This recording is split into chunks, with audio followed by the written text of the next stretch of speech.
Hello everybody, Frankly FM84 here. Thank you for joining me on another episode of Bello Calcio. Currently out in Japan, managing in the J-League. We're in charge of Shonan Bellmare.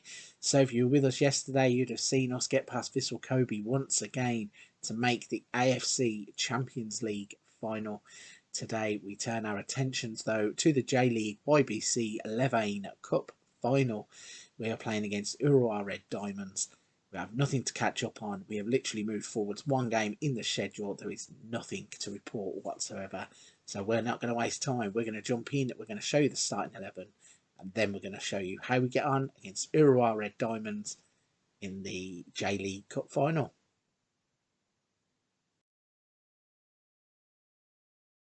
Okay then, this is the team that we are going to be putting out in the J-League Cup final. We are going to have Tani in goal, Takahashi, Ono, Bone and Hatta. Nakamba comes in place of Ghana in the midfield. We've got Femenya, Yachida and Antonio as the attacking three. We then have Machida and Ovalar as the attacking two. So this is the last game really of competitive football that we need to play before the Champions League final. So after this game, we are going to rest a few players with that game in mind. So hopefully they're going to take their chance in this game and prove their worth for the Champions League final. So let's see how the players get on as we put them out against Urawa Red Diamonds in the J-League Cup final. The players then are emerging from the tunnel out for this J-League Cup final. Don't really know what to expect from this. Urawa Red Diamonds are a good team on counter-attack and they have caused us problems in the past. We do leave gaps in the midfield. We just showed there that we can be vulnerable to a high attacking team. Again, noticing that these J-League teams like the 4-4-2 formation stay pretty rigid to it, and we are now going to look to unpick them. So they had a chance in the first minute. We're now on the attack in the fourth. Machida completely missed his kick. I thought he was just going to smash the ball into the net, and instead the guy made a brilliant tackle. And Ono's in trouble here.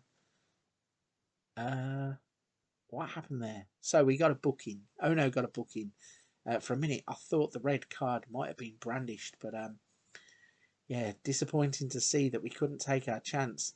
I really did think Machida was just going to tap the ball into the net. Now Machida and Ovalar are looking to get some link-up play going, but instead it's Urawa Red Diamonds that are going to have a counter-attack. They get the ball in behind, and Zizan has scored the first goal of the final. That is pretty disappointing defending. Not too sure how we allowed him to just get in there and be all alone in the penalty area.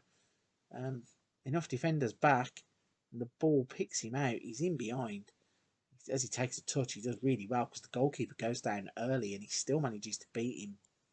So, a bit disappointing. Their first shot on target is the first goal of the game, but they're on the attack again and they are really playing some high line football. I think if we do get the ball in and around these areas, we could be on counter attacks. But my gosh, they nearly score again. Hiroki, I think it was there at the back post, lashes the left foot shot over the bar. And look, we are really holding on again. Hiroki with the cross in, and again they've headed the ball wide, so we are having let off after let off in the first half. We've not had a shot on target yet, which is really unlike us.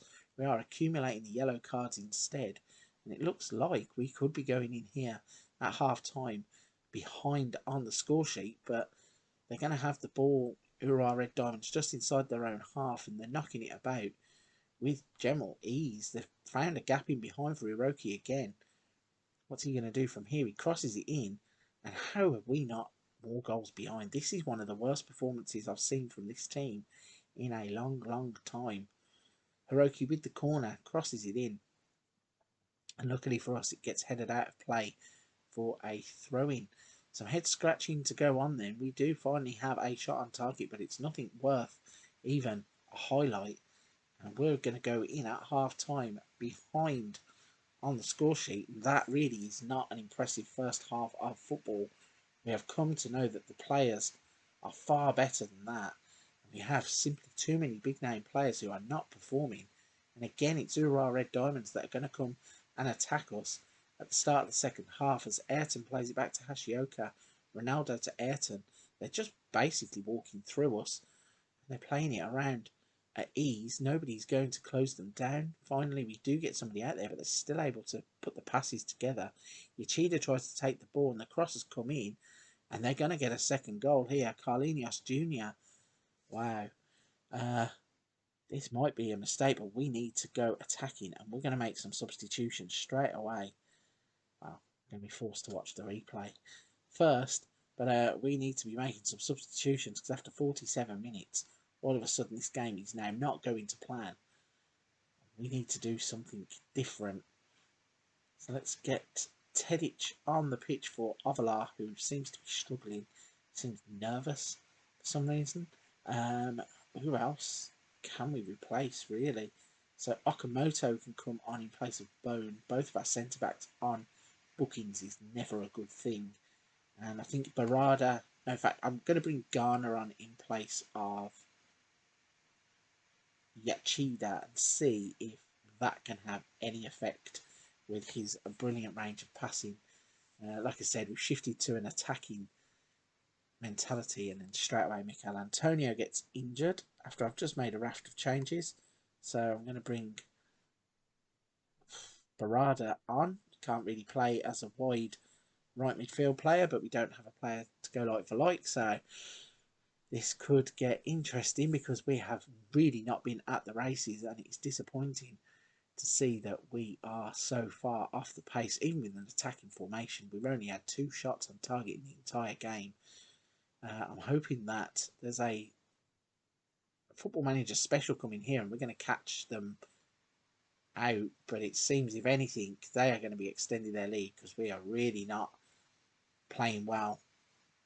They have a corner kick and they're going to swing this one in with Hiroki. Gets cut out by Garner at the near post, but they're going to get a second chance to cross it in. Just need Garner not to do anything stupid, and he's given a corner away, which I'm okay with, but in fact, no, he's given a free kick away. They're going to swing that in.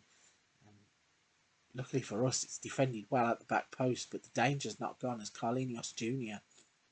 is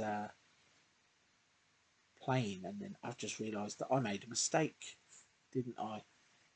Because I am stupid, I bought Femenia off instead of Ovalar, which means that my striker that I wanted to play up front is now playing as a wide left player. So we're swapping them over. I think this game has gone though, unless Tanny can do something with it. So, bit of a mistake under pressure in the final, replacing the wrong player there and playing a striker who can't play any other positions, out of position. We also had an injury. And what a tackle that is by Ono on a booking. Was fearing the worst. But if we could just get something going, Takahashi thought if we might be able to get a late goal here, we could probably get back into it, but no chance of that. They're on the attack. They really have played well today, Urawa Red Diamonds, and they are going to deserve their J-League Cup. And it's going to be another one that evades us, which is really strange because we played some brilliant football all throughout the season. And then on the day where we needed it to win a cup to tick off the list, it's gone by the wayside. And that is disappointing. Although, in fairness, we were on a run of games where we hadn't lost for a good while. We changed the formation and players were playing exceptionally well. Today was just one game too far, it seems. Maybe we have took our eye off the ball with that Champions League qualification for the final. Not impressive. Players need to be told that their performance there was not good enough because in no way, shape or form was. Hard one to take then. If we go to the competitions tab, we were beaten in the final. We were knocked out in the 3rd round of the Emperor's Cup, and we are in the Champions League final. So the season is not finished yet. We do have one big game to go. In terms of the league, though, there are a few games to get out of the way before we get to the AFC Champions League final. If we put a performance like that in the Champions League final, I will be very, very disappointed. So we're going to skip the Nagoya Grampus game, the Chorizo Osaka game. We are going to be coming back for the Tishreen AFC Champions League final tomorrow, which is taking place on the 26th of November 2024. Hopefully we are going to be back to some kind of form in that game, as we cannot possibly put out another disappointing game like today. Right then, before I wrap this one up, if you're still at this point in the video, you've enjoyed today's video, please don't forget to hit the like and subscribe button to help the channel out. It really, really does help. Every interaction gets this video out to so many more people, and it really does help. But for this one, I'm going to wrap it there. Come back tomorrow. Join me for the Champions League final against Tishreen.